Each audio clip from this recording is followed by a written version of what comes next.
नमस्कार, मैं अशोक कुमार पांडे और स्वागत है आपका टीसीएच पर। अजित डोभाल साहब जो हमारे एनएसए हैं, राष्ट्रीय सुरक्षा सलाहकार, नेशनल सिक्योरिटी एडवाइजर, उनका एक बयान सामने आया है जिसमें उन्होंने कहा है कि पाकिस्तान के साथ जो स्कर्मिश हुई थी उसमें भारत का एक कांच भी नहीं टूटा था। उन्होंने दावा किया कि मुझे कोई एक फोटो दिखा दीजिए जिसमें एक कांच भी टूटा हो। मैं सीधे आपको ले चलता हूं 9 जून 2025 की प्रिंट की खबर पे। ये जो खबर है इसमें कहा गया है कि ऑपरेशन सिंदूर के दौरान जो घर टूटे हैं, क्षतिग्रस्त हैं, उनके लिए 25 करोड़ रुपए की सहायता दी जाएगी। इसमें बहुत साफ साफ लिखा है कि सेंट्रल गवर्नमेंट ने जम्मू कश्मीर के सीमावर्ती इलाकों में ऑपरेशन सिंदूर के दौरान पाकिस्तान की गोलाबारी से क्षतिग्रस्त टूटे हुए मकानों के लिए 25 करोड़ की अतिरिक्त सहायता राशि की मंजूरी दी गई है। यह खबर सीधे सीधे प्रिंट में है। इस खबर में कोट किया गया है प्रधानमंत्री मोदी को, जिसमें उन्होंने कहा है कि पाकिस्तान की गोलाबारी से जो घर टूटे थे उनके लिए 2 लाख रुपए और जो घर थोड़ा बहुत टूटे थे, आंशिक रूप से टूटे थे, उनको 1 लाख रुपए की एक्स्ट्रा सहायता दी जाएगी। मेरा सवाल अजित डोभाल जी से बहुत विनम्रता से है कि अगर कोई कांच भी नहीं टूटा तो फिर भारत सरकार यह मदद किस बात की दे रही थी। एक और खबर की तरफ उनका ध्यान ले जाता हूं, और यह भी किसी विदेशी मीडिया में नहीं है। अपने बयान में उन्होंने विदेशी मीडिया को लेकर भी बहुत कुछ कहा है, मैं उस पर बात करूंगा। लेकिन यह जो मैं आपको न्यूज दिखा रहा हूं, यह किसी विदेशी मीडिया का नहीं है, बल्कि आज तक का न्यूज है, जिसको सरकार का करीबी माना जाता है। यह न्यूज बताती है कि ऑपरेशन सिंदूर के बाद जो पाकिस्तानी हमले हुए थे उसमें जो घर टूटे थे उनको जो राशि दी जा रही थी मुआवजे की, हर जाने की, उससे वो नाखुश थे। इसमें बताया गया है कि पूरी तरह से तबाह जो घर थे उसको केवल 1.3 यानी 1,30,000 रुपए दिए जा रहे थे, और जो थोड़े बहुत टूटे थे उनको 10,000 रुपए से भी कम या 10,000 रुपए का मुआवजा दिया जा रहा था। अब मैं फिर एक बार आपसे पूछ लेता हूं कि आज तक में 10 जुलाई 2025 को यह खबर आई है, इसमें आंशिक रूप से यानी थोड़ा बहुत टूटे हुए घरों का जिक्र है और पूरी तरह से टूटे हुए घरों का जिक्र है, और उसके लिए सरकार जो मुआवजा दे रही है उससे लोकल लोगों में नाराजगी का जिक्र है। आप मुझे यह बताइए कि अगर कांच भी नहीं टूटा तो ये 1,30,000 रुपए, 10,000 रुपए, कहीं 5 लाख रुपए, 1 लाख रुपए, ये जो सारे मुआवजों की बात की गई है ये किस बात के लिए की गई है? आप तो नेशनल सिक्योरिटी एडवाइजर हैं, आप हमारे पुराने चीफ रहे हैं, जो हमारी गुप्तचर एजेंसी है रा के चीफ रहे हैं। आप तो दुनिया को हमसे और हमारे जैसे लोगों से 1000 गुना ज्यादा जानते हैं। जहां हम पहुंच भी नहीं सकते वहां आप जब चाहें तब जा सकते हैं। आप पुंछ के बारे में और उन सारी जगहों के, सीमावर्ती जगहों के बारे में ऐसा कैसे कह सकते हैं कि वहां पर एक कांच भी नहीं टूटा है? आईआईटी के स्टूडेंट्स, आईआईटी मद्रास के स्टूडेंट्स थे जिनके बीच में आप बोल रहे हैं, जितने स्टूडेंट्स थे सबके हाथ में मोबाइल होगा और सब जानते होंगे कि ऑपरेशन सिंदूर में घर टूटे हैं, पुंछ में टूटे हैं और भी बहुत सारी जगहों पर टूटे हैं। इस तरह का बयान देने का क्या मतलब है? और सिर्फ घर नहीं टूटे हैं, जान का भी नुकसान हुआ है। याद कीजिए, पुंछ में 7 मई को एक टीचर थे मोहम्मद इकबाल कारी, सीमा पार से गोलाबारी हुई और उसमें कारी साहब मारे गए। उसमें एक कहानी आप जानते ही हैं कि ABP news, Zee news, news 18 India, news 18 MP और भी कई सारे चैनल्स ने बाकायदा यह खबर चलाई कि कारी साहब जो थे वो पाकिस्तान के आतंकवादी थे जिनको भारत की सेना ने मारा है, जबकि यह पूरी तरह से झूठ था। वो एक मदरसे में टीचर थे। उनके परिवार के लोगों ने कोर्ट में मुकदमा भी किया है इन चैनलों के खिलाफ और अच्छा खासा हर्जाना मांगा है। तो बाकी लोगों की आप छोड़ दीजिए, लेकिन यह तो एक ऐसी मौत है मोहम्मद इकबाल कारी की जिसकी टीवी चैनल्स पर जम के चर्चा हो गई है। अगर कांच भी नहीं टूटा है तो मोहम्मद इकबाल कारी साहब कोई हार्ट अटैक या शुगर या किसी और बीमारी से तो नहीं मरे, वो पाकिस्तान की गोलाबारी से ही मरे। यह भी छोड़ दीजिए, आप याद कीजिए शिव कुमार साहब को, जिन्होंने इंडोनेशिया में एक प्रोग्राम में बाकायदा बयान दिया था। और शिव कुमार कोई ऐरी गैरी पर्सनालिटी नहीं है, कैप्टन शिव कुमार हैं और इंडोनेशिया में हमारे सिक्योरिटी अटैची हैं।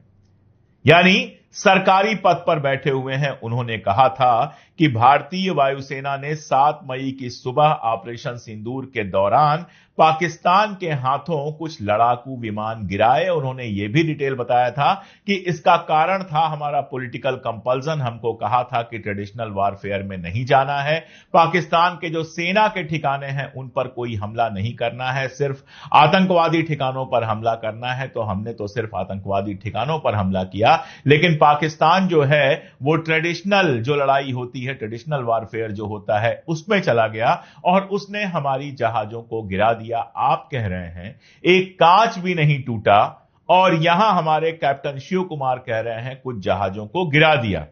अब कैप्टन शिव कुमार से भी थोड़ा ऊपर चलते हैं, अपने सीडीएस की बात करते हैं, चीफ ऑफ डिफेंस स्टाफ। अगर आप हमारे नेशनल सिक्योरिटी एडवाइजर हैं तो चीफ ऑफ डिफेंस स्टाफ इस देश की आर्मी, एयरफोर्स, नेवी तीनों के सबसे सीनियर ऑफिसर हैं जनरल अनिल चौहान। जनरल अनिल चौहान एक बार भारत के बाहर और एक बार भारत के भीतर यह स्वीकार कर चुके हैं कि हमारे जहाज गिराए गए। सारी दुनिया में यह बात आ चुकी है और मैं बहुत साफ कहता हूं कि इसमें कोई शर्म की बात नहीं है। जब लड़ाई होगी तो जहाज गिरेंगे, जब लड़ाई होगी तो शहादतें होंगी, जब गोलाबारी होगी तो दोनों तरफ सीमाओं पर नुकसान होगा। अगर हिंदुस्तान की सीमाओं पर नुकसान हुआ है, पुंछ में घर कुछ गिरे हैं, तो पाकिस्तान की तरफ भी जबरदस्त नुकसान हुआ है। वहां भी लोगों को घर खाली करके भागना पड़ा है, वहां भी घर गिरे हैं, लोग मारे गए हैं, वहां का भी नुकसान हुआ है। आप ठीक कह रहे हैं, एनएसए साहब की बाकायदा तस्वीरें जारी हुई जिसमें पाकिस्तान के एयर बेसेस का नुकसान दिखाया गया है, यह सब ठीक है। लेकिन यह कहना कि भारत में एक कांच भी नहीं टूटा, यह किस तरह की पॉलिटिक्स है? इस पर कौन भरोसा करेगा? आपको याद होगा, आखिरी यह उदाहरण दे दूं जिसकी जरूरत तो नहीं है, लेकिन आपको याद होगा कि राहुल गांधी जो हमारे विपक्ष के नेता हैं, वो पुंछ में बाकायदा गए थे, एक एक घर में गए थे जो टूटा था, वहां लोगों से बात की थी और उसका वीडियो हमारे सामने है जिसमें टूटे हुए घर दिखाई दे रहे हैं, उनके बीच में चलते हुए राहुल गांधी दिख रहे हैं, उनसे शिकायतें करते हुए, उनसे अपनी परेशानियां कहते हुए लोग दिखाई दे रहे हैं। इन सबको कैसे झुटलाया जा सकता है? दर्द इस बात का जरूर है कि प्रधानमंत्री महोदय नहीं गए। प्रधानमंत्री महोदय को भी उन इलाकों में जाना चाहिए था। ये जो जंग चली है उसकी कीमत चुकाई है उन लोगों ने, उनके साथ खड़ा होना चाहिए था। आप विदेशी मीडिया की लगातार बात कर रहे हैं कि विदेशी मीडिया जो है वो पाकिस्तान के फेवर की रिपोर्ट चला रहा है। इस बात को हम भी मानते हैं, तस्लीम करते हैं और इस बात पर कई बार मैं बात कर चुका हूं। आपने न्यूयॉर्क टाइम्स का नाम लिया है, अकेला न्यूयॉर्क टाइम्स नहीं है, बीबीसी भी है और भी कई सारे हैं जिनकी खबरें पढ़ के ऐसा लगता है कि ये खबरें जो है बिल्कुल पाकिस्तान के फेवर में लिखी गई। मान लिया, बिल्कुल ठीक बात आपने कही, मान लिया, लेकिन सवाल यहां पर सीधा यह खड़ा हो जाता है कि आखिर न्यूयॉर्क टाइम्स या बीबीसी या कोई भी इंटरनेशनल अखबार पाकिस्तान के फेवर की खबरें क्यों छाप रहा है? क्यों आपके फेवर की खबरें नहीं छाप रहा है? हमारे प्रधानमंत्री महोदय दुनिया भर में जाते हैं, जाने कितने देशों का सर्वोच्च सम्मान उनके सीने पर लगा हुआ है। दावा होता है कि दुनिया में उनका डंका बजता है, उनके और उनकी पार्टी के जो मीडिया मैनेजमेंट का है वो उदाहरण दिया जाता है कि क्या शानदार मीडिया मैनेजमेंट करते हैं ये लोग। बताया जाता है कि कभी वो अमेरिका गए थे तो ट्रंप ने कहा था कि मेरे पास सब कुछ है लेकिन आप जैसी मीडिया नहीं है। ये सारी बातें हैं। तो ये मीडिया मैनेजमेंट, ये डिप्लोमेसी कैसे फेल हो जाती है विदेश में? विदेश के अखबारों में हमारी बात क्यों नहीं आ पाती है? ये बहुत बड़ा सवाल है। आप शिकायत कर रहे हैं, लेकिन दरअसल शिकायत आपसे और सरकार से होनी चाहिए कि आखिर वो ऐसा क्यों कर रहे हैं और ऐसा क्या कर रहे हैं जिसकी वजह से पाकिस्तान का पक्ष तो आ रहा है विदेशी अखबारों में, हमारा पक्ष नहीं आ रहा है। इसके कई कारण मैं आपको बताता हूं। पहला कारण तो यह है कि हमारे यहां जो विदेशी पत्रकार काम कर रहे थे उनमें से कई को आप निकाल चुके हैं। दूसरी बात यह है कि आपने छुपाने की लगातार नीति बनाई, आपने लगातार छुपाने की नीति बनाई। जहाज गिरे हैं, नहीं गिरे हैं, कितने गिरे हैं, इसको लेकर इतने तरह के बयान आ गए कि पूरी दुनिया में कंफ्यूजन होना बेहद स्वाभाविक था। अब यह खबर आ रही है कि जहाज गिरे हैं। यही खबर वाशिंगटन पोस्ट में और बाकी सारी जगहों में 10 दिन, 15 दिन, 1 महीना पहले छप गई है। अगर उसी समय सामने आकर स्वीकार कर लिया जाता कि भाई हम ट्रेडिशनल वारफेयर नहीं चाहते थे, लेकिन पाकिस्तान ने ट्रेडिशनल वारफेयर शुरू कर दिया, इसलिए हमें कुछ नुकसान हुआ है, लेकिन पाकिस्तान को हमने उससे ज्यादा नुकसान पहुंचाया है, यह बात अगर साफ साफ सामने आ गई होती कि हमारे 1 या 2 या 3 जहाज गिरे हैं तो कोई आसमान नहीं टूट पड़ता। जब सारा काम वोट के लिए होता है तो आप इंटरनेशनल पॉलिटिक्स और डिप्लोमेसी की तरफ ध्यान देना भूल जाते हैं। आप तो यह चाहते थे, चूंकि मोदी जी को जो एयरफोर्स वाला ओवरऑल होता है वो पहनाकर ऑपरेशन सिंदूर के पोस्टर्स तैयार कर दिए गए थे, तो आप तो अपनी जनता में यह संदेश भेजना चाहते थे कि हम बिल्कुल जीत के आए हैं, और आपको लगता था कि अगर हम बताएंगे 2 या 3 जहाज गिरे हैं तो जनता कहेगी अरे नुकसान कैसे हो गया। जो इमेज बनाई गई है प्रधानमंत्री महोदय की कि बस वो विश्व विजेता है, विश्व गुरु है, वो इमेज खंडित होने का डर था, इसलिए शायद इन सारी चीजों को छुपाया गया। लगातार इसको मोदी जी की सफलता से जोड़कर दिखाने की कोशिश हुई, इसको जीत की तरह दिखाने की कोशिश हुई, और जीत में भी नुकसान होता है। जब आप जंग लड़ते हैं, जो जीतता है उसका भी नुकसान होता है। ईरान और इजराइल दोनों दावा कर रहे हैं कि उन्होंने जंग जीता है, लेकिन नुकसान इजराइल में भी हुआ है और नुकसान ईरान में भी हुआ है। उस नुकसान को स्वीकार कर लेने में कोई दिक्कत नहीं होती है, चीजें साफ होती हैं, तो इंटरनेशनल मीडिया भी देख पाता है और बाकी चीजें भी हो पाती हैं।